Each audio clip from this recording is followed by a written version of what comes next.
Good morning everyone, কেমন আছো তোমরা সকলে? আশা করছি সকলে খুব ভালো আছে, আমরা খুব ভালো আছি। আবারও একটা নতুন দিনে নতুন একটা ভিডিওতে তোমাদের সকলকে অনেক ভালোবাসা জানিয়ে আজকের ভিডিওটা আমি এখান থেকে শুরু করছি। ঘড়িতে এখন বাজে মোটামুটি ওই সকাল 8:30 মতন। তো সুমন এসেছিলো সকালবেলা আর কি আড়তে পেঁয়াজ নিয়ে, তো এসে আবার আমাদের বাড়িতে ও পাপা সোনাকে একটু দেখতে গেছিলো, দিয়ে বাড়ি চলে আছে। তো আমি বললাম তুমি আমাকে একটু মার্কেটে নামিয়ে দিয়ে যাও যাওয়ার সময়, কারণ আমাদের ওখান থেকে না টোটোটা ভীষণ অসুবিধা। ধরো ওই হেঁটে মানে রোড পর্যন্ত আসতে হবে, তারপরে না একা মেন আসতে যায় না, ওই জন্য বললাম তুমি একটু আর কি নামিয়ে দিয়ে যাও। দিয়ে আমি একটু বাজার করে নিলাম, এখান থেকে একটু মটন নিয়েছি, একটু মানে ঘাটকোলটা পেয়ে গেলাম, ওটা ভীষণ ভালো লাগছে, মানে ভীষণ পছন্দের একটা খাবার। তো পেয়ে গিয়ে নিয়েছি। দিয়ে আমি বললাম যেহেতু ও আমাকে নামিয়ে দিয়ে এবার চলে যাবে, আর আমাদের বাড়ির ওখান থেকে যেহেতু যাবে, তো বললাম মাকে একটু মানে নামিয়ে দেবে, আর নাহলে আমি এখান থেকে একবারে বাজার টাজার করে যেতে গেলে অনেকটা সময় হয়ে যাবে। তো সেই জন্য সুমনকে পাঠিয়ে দিলাম, আর আমি এদিকে চলে এসেছি দেখো আমাদের বস্ত্র মার্কেটে। তো আমার এখান থেকে দু একটা জিনিস নেওয়ার আছে মেনলি, মানে বলতে পারো অনেকে অনেক ডিমান্ড আছে, মানে কিছু অনেক কিছু নিতে হবে এমার্জেন্সি।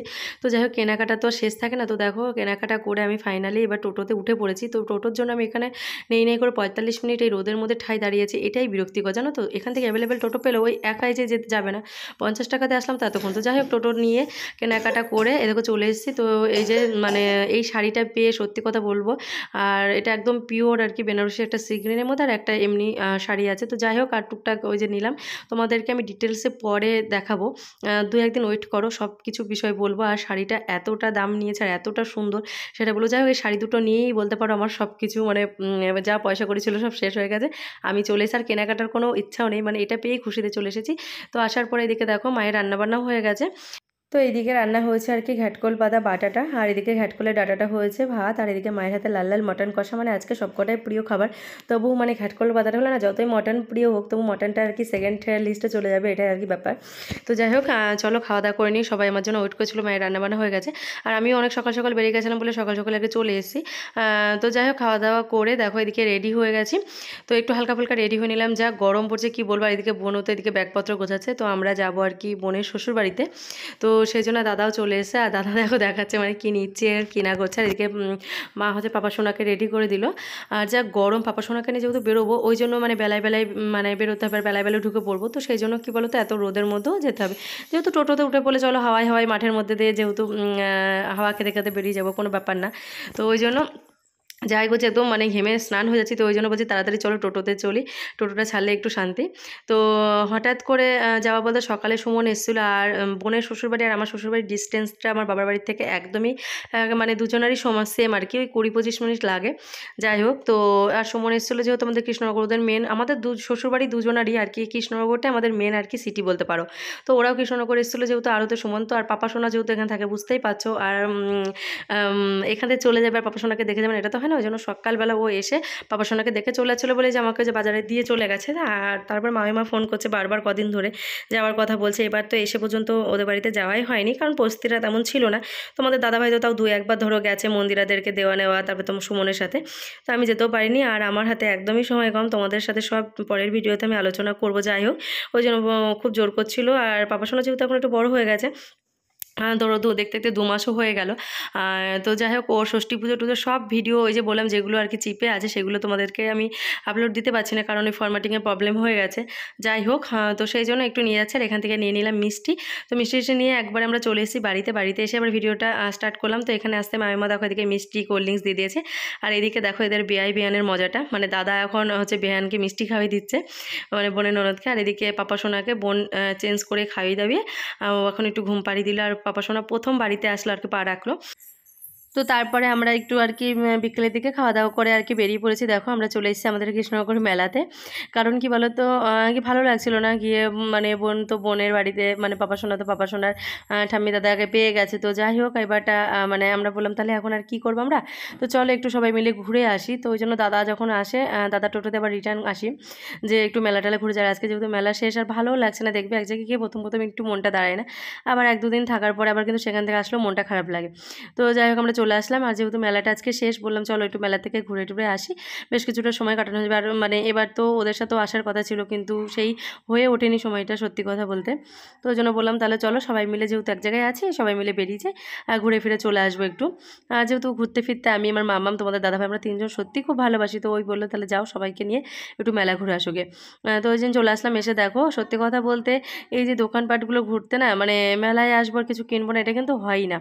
আর এত কেনাকাটা মেলায়, বিয়ের পর থেকে যত মেলা হয়েছে দুজনে মিলে যখন গেছি, মানে আমার থেকে তোমাদের দাদাভাই বেশি সাংসারিক জিনিস কিনে ফেলেছে বলো, ঘর সাজানো বলো, এমনকি অনলাইনও। তো যাই হোক, আমার শোকেস, আলমারি আর খাটের বক্সের মধ্যে জিনিস আর কি স্টোর করার আর জায়গা নেই সত্যি কথা বলতে।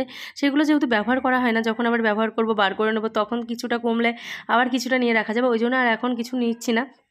আর মায়ের ঘরেও তো মানে আমার জিনিস এনে এনে ভর্তি হয়ে গেছে, সেগুলোও নিয়ে যাওয়া হয় না। এমনকি বোনের যেগুলো দিয়েছিস, বোনেরগুলো বোনের এই বাড়িতেই রয়েছে। তো মা বলে তোরা আগে ঘর খালি কর। তো মানে এরকম অবস্থা। যাই হোক, যেখানেই আছে সেখানেই সব জিনিসপত্র ছড়ানো, শ্বশুরবাড়ি বাবার বাড়ি সব জায়গায় এমন ভর্তি, ওই জন্য আর কিছু নিলাম না। তবে এই টুকিটাকি যেইগুলো একদম মানে মায়ের ফ্রিজের জন্য, যেমন মাছ মাংস স্টোর করার জন্য, আবার যেহেতু আমরা ট্রেনে বাসে ট্রাভেল করি, সেই জায়গায় কন্টেনারগুলো মানে ভীষণ একটা লাঞ্চ বক্স হিসেবেও খুব সুন্দর, আবার কন্টেনার হিসেবেও খুব মানে সুন্দর আর কি। তো ওই জন্য ভালো লাগলো বলে আমি নিয়ে নিলাম। আর মন তো চাইছিল অনেক কিছু নিতে, কিন্তু তবু কিছু নিচ্ছি না। তো ঘুরে ফিরে একটু মানে মানে কি বলবো, আর যেহেতু আজকে শেষ দিন, তো মেলায় প্রচণ্ড প্রচণ্ড ভিড়, তেমন গরমও আজকে, মানে পুরো হাঁফসে যাচ্ছে এর মধ্যে। মনে হচ্ছে কখন এখান থেকে বেরোবো। প্রথমে তো ভালোই লাগছিলো, আর ভালো প্রথমে এসে দেখো এই লাইটিংগুলো যতবার মেলায় এসেছি, অনেকবার এসেছি, কিন্তু নিইনি। কারণ আর এবারটা দেখলাম যে না চলো ভালো লাগছে, নিজেরটা মনটা লাগলো যে নিই, তো এটা নিলাম।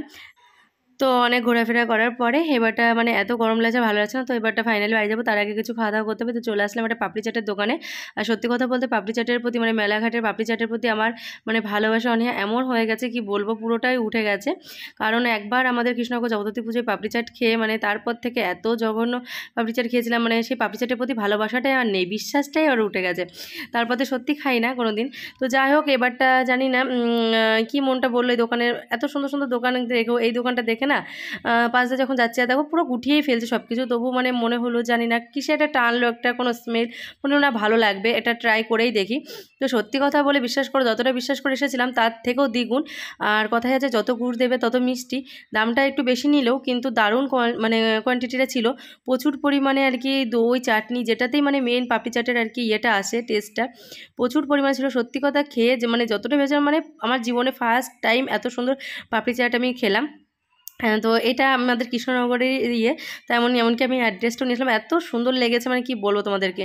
তো যাই হোক, পাপড়ি চাট খাওয়ার পরে আমি আর কোনো কিছু খেতে চাইনি, কারণ আমি আর মানে এইটাকেই আমি টেস্টটাকে একটু রাখতে চাই মনে, এরকম আর কোনো কিছু খেয়ে মানে ওই টেস্টটাকে ভুলে যেতে চাই না।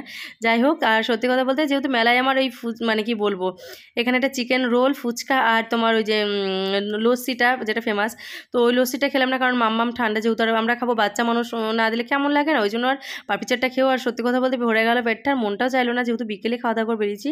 তো মানে মনে একটা তৃপ্তি নিয়ে জিলিপি, তারপরে বাদাম কিনে নিয়ে আমরা চলে এসে দেখো কত ভিড়, যেহেতু শেষ দিন, মানে আমরা এখান থেকে বেরোতে পারছি না। পুরো এখান থেকে একদম আনন্দময়ীতলা পুরো রোডটা এত জ্যামে জ্যাম, গাড়ি ঘোড়া মানুষের। তো এখানে ওয়েট করছি বেরোনোর জন্য, একটু খালি হলে বেরিয়ে যাব। তো যাই হোক, অনেকটা টেনশন করছিলাম গাড়ির জন্য, কারণ কি বলতো কৃষ্ণনগরে তো অ্যাভেলেবেল রাত 12টা 1টা পর্যন্ত গাড়ি পাওয়া যাবে, যেহেতু ওইদিকে বাসটা বগুড়া রোডের বাস 8টার পরে বন্ধ হয়ে যায়। তারপরে ওইখানকার একটা লোকাল টোটো পেয়ে গেছিলাম, নাহলে তো দাদাকে ফোন করতাম। তো দিয়ে চলে এসে দেখো ড্রেস চেঞ্জ করে একটু পাপা সোনাকে কোলে নিয়ে আদর করে নিয়েছি। আর তোমাদের পরের ভিডিওতে অনেক কিছু তোমাদের সাথে শেয়ার করা আছে। তো চলো আজকের মতো ভিডিওটা আমি এখানেই শেষ করছি, আবার দেখা হচ্ছে নেক্সট ভিডিওতে। সবাই খুব ভালো থেকো, সুস্থ থেকো, খুব সাবধানে থেকো, আর আমার চ্যানেলটিকে সাবস্ক্রাইব করে আমার পাশে থেকো। টাটা।